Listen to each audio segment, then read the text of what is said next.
పాత్రను పోషించి ప్రజల హృదయాలను గెలుచుకున్న సినీ నటుడు శివాజీరావు చూస్తూ చూస్తున్నగానే సూపర్ స్టార్గా ఎదిగిపోయాడు.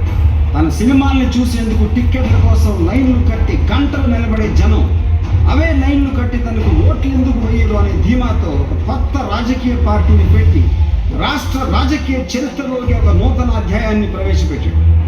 కథానాయకుడిగా తెర మీద కనిపించినప్పుడు కాసులు విసిరిన జనం ప్రజానాయకుడిగా ఎదురు వచ్చినప్పుడు పువ్వులు ఎందుకు వేశారు అనే నమ్మకంతో రాష్ట్రం అంతా మీటింగులు పెట్టడానికి బయలుదేరాడు శివాజీ.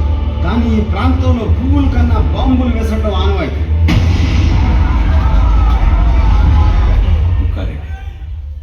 మన అపోజిషన్ క్యాండిడేట్ తమ్ముడు ఇక్కడ వాడు చెప్పడం వాడు ఒక రాక్షసుడు, వాడిని పాము కలిస్తే పామే చచ్చిపోతుంది అని వాళ్ళకు రెప్యుటేషన్.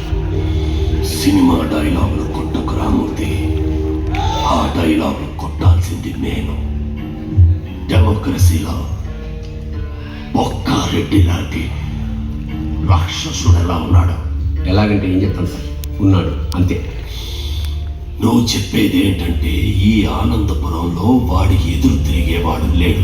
ఉన్నాడు, వాడి నాన్న వీరభద్రయ్య. హక్కుల కోసం పోరాడదాం అన్న శంకర్. మీరందరినీ ఒక్కొక్కడిని నరికి రక్త చరిత్ర సృష్టిస్తాం.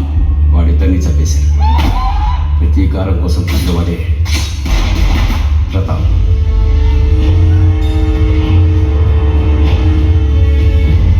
పిలిపించు.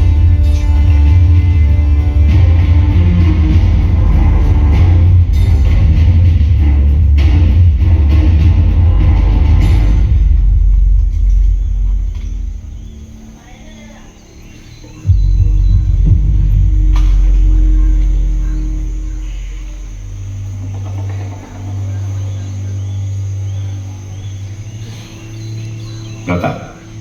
పని శివాజీ.